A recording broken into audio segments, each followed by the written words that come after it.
Thank you.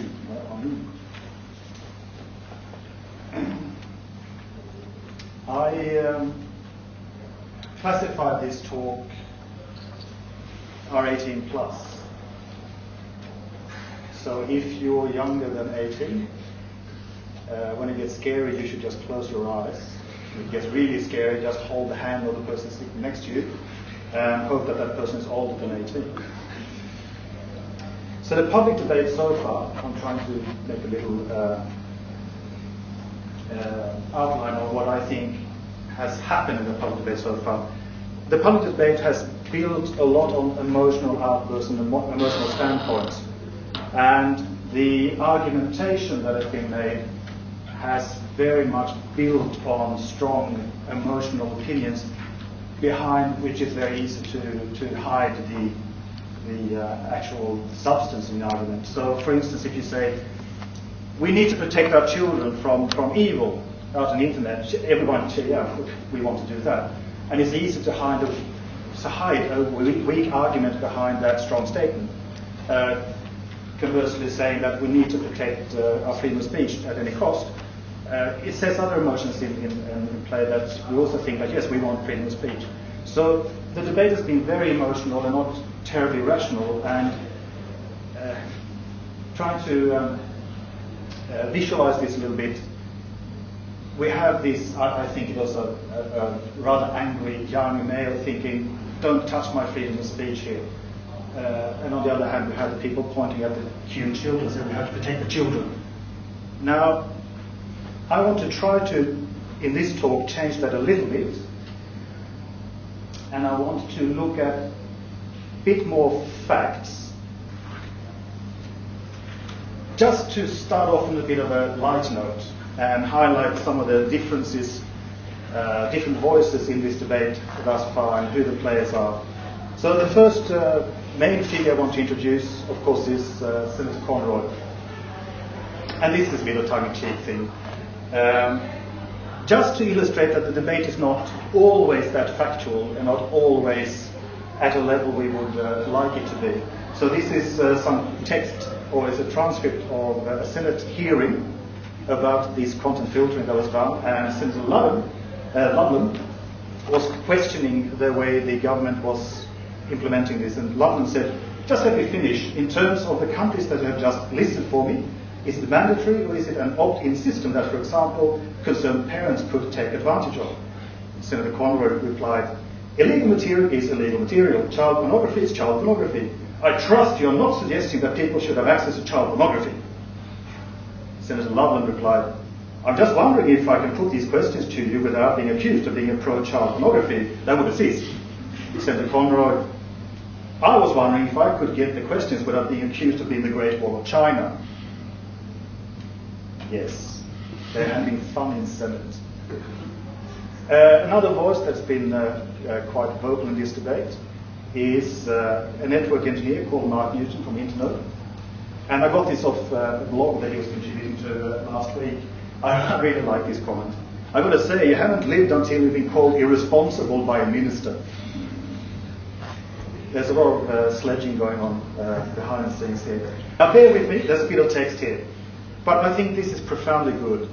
Stephen Fry says, but the internet is a city, and like any great city, it has monumental libraries and theatres and museums and places in which you can learn and pick up information.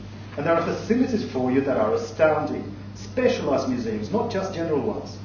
But there are also slums, and there are red light districts, and there are really sleazy areas where you wouldn't want your children wandering around, alone. And you say, but how do I know which shops are selling good gear in the city? And how do I know which are bad? How do I know which streets are safe and how do I know which aren't? Well, you find out. What you don't need is a huge authority or a series of identity cards and police escorts to take you around the city because you can't be trusted to do it yourself or for your children to do it. And I think people must understand that about the internet. It's a new city. It's a virtual city, and there will be parts of it, of course, that they dislike. But you don't pull down London because it's got a red light district. Helen Racer wrote this an op-ed in the Sydney Morning Herald.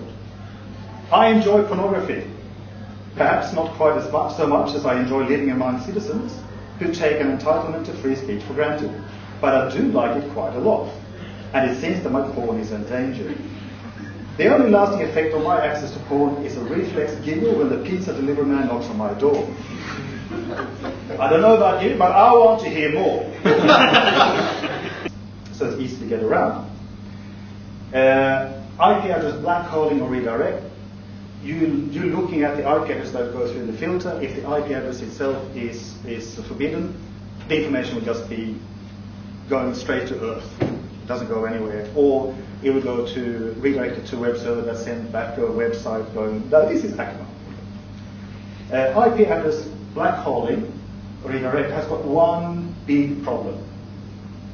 And that is you can have a lot of different material on one IP address.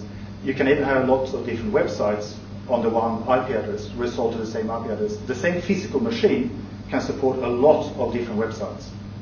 And if you use blackholing, everything for this IP address will just be forbidden. So it's very indiscriminate in a sense.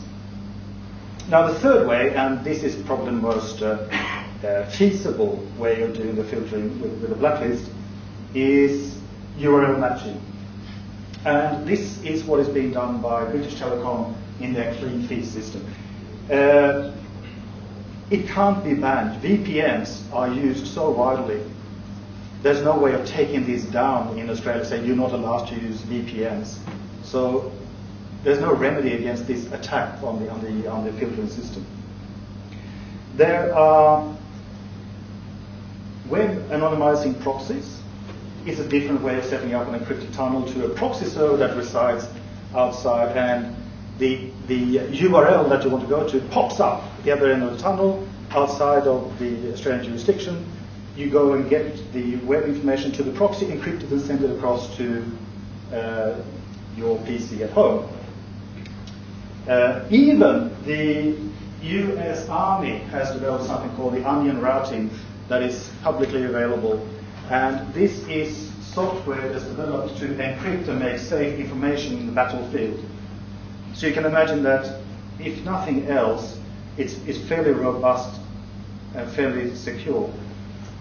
It's freely available, you can go and download it, and it allows you encrypted information all across the internet. Mandatory internet filter, $40 million. A trip to China to compare notes, $38,000. A superhero costume, $28. Discovering even your dog was able to bypass the filter, priceless. Unfortunately, it is true. Okay, let's move on to the list itself and some problems with the list. Actually, that mashup, I don't know who made it. It was on a debate on the Q&A website after last week's debate there. I don't have the person who actually made the mashup, but whoever you are, thank you. Problems with the list. The list itself builds on user reporting.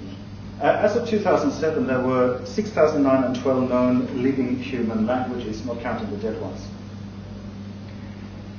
We have a very large population in Australia that speak foreign languages. My kid, my oldest child, she reads Swedish quite well.